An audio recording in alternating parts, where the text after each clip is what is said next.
Bienvenue sur Handicap Radio TV.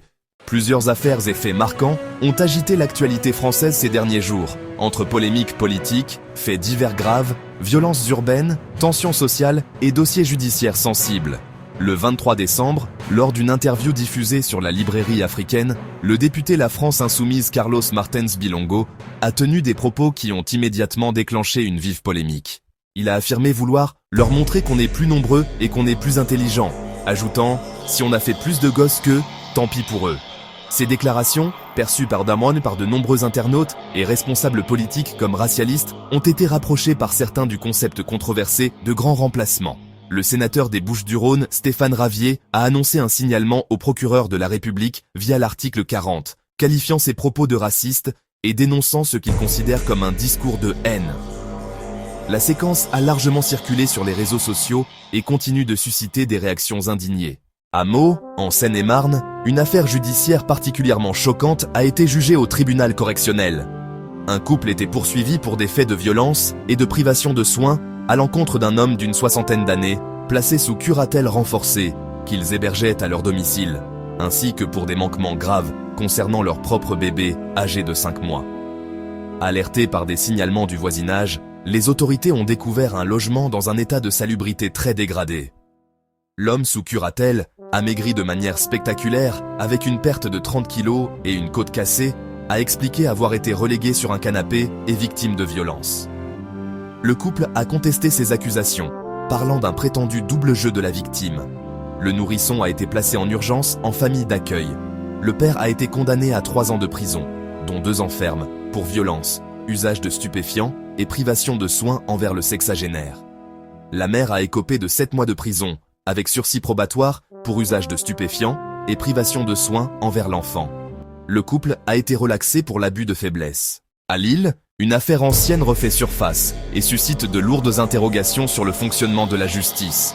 Le 19 février 2024, Jean-Louis Brochen, époux de Martine Aubry, aurait percuté violemment un autre véhicule alors qu'il conduisait un SUV, blessant grièvement la conductrice qui a subi des lésions importantes à la tête avec 30 jours d'incapacité totale de travail. Il aurait ensuite quitté les lieux sans s'arrêter.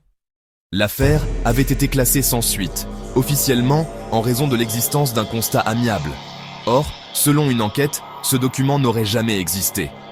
La victime conteste fermement la version avancée par le parquet. L'enquête aurait été traitée de manière expéditive, avec des remontées d'informations jusqu'à l'hôtel de ville, et l'agent ayant transmis le dossier aurait été écarté discrètement. La procureure en charge du dossier à l'époque a depuis été mutée.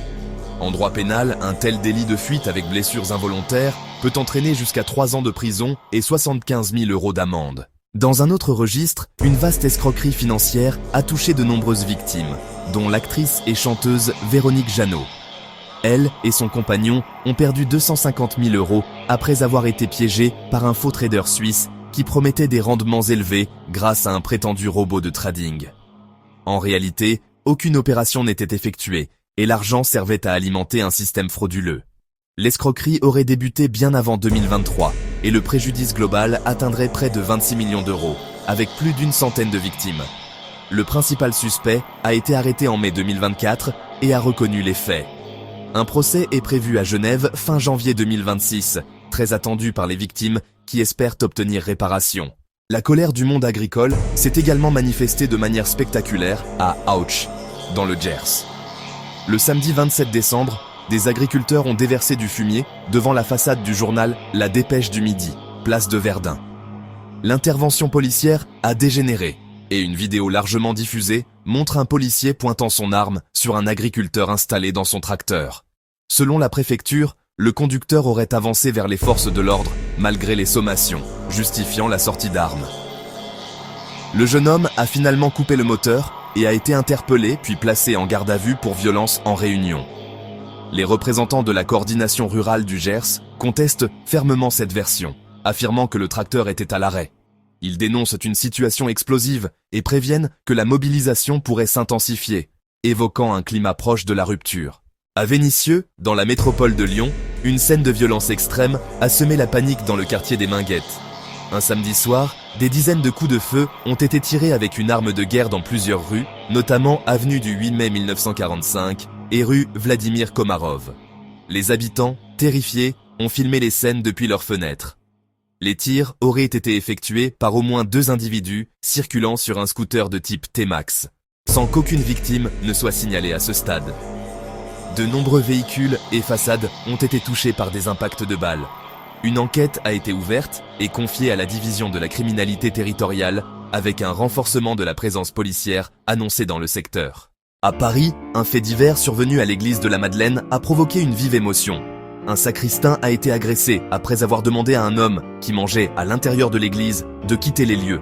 L'individu est devenu violent, l'a insulté, menacé de mort, frappé au visage et a tenté de l'étrangler. La victime, légèrement blessée, a déposé plainte. Le suspect a pris la fuite avant d'être interpellé peu après. Il s'est également rebellé lors de son arrestation. Selon la préfecture, l'homme est sous obligation de quitter le territoire français. Il a été placé en garde à vue, levé par la suite en raison de son état de santé jugé incompatible. L'enquête porte sur des faits de violence, menaces de mort, troubles dans un lieu de culte et rébellion. Enfin, une polémique médiatique a refait surface autour de l'arrêt de l'émission « Faites entrer l'accusé ». Le journaliste Dominique Rizet a vivement attaqué Marie Drucker, qualifiant son attitude de profondément inélégante et critiquant la manière dont la direction de France Télévisions a mis fin à l'émission en 2011. Il reproche à la chaîne publique un manque de loyauté et dénonce la reprise ultérieure d'un programme similaire par la présentatrice. Ces propos ont relancé le débat sur la gestion des émissions emblématiques du service public et sur les coulisses de certaines décisions audiovisuelles. C'était l'essentiel de l'actualité récente. Pour ne rien rater, abonnez-vous à Handicap Radio TV et restez connectés.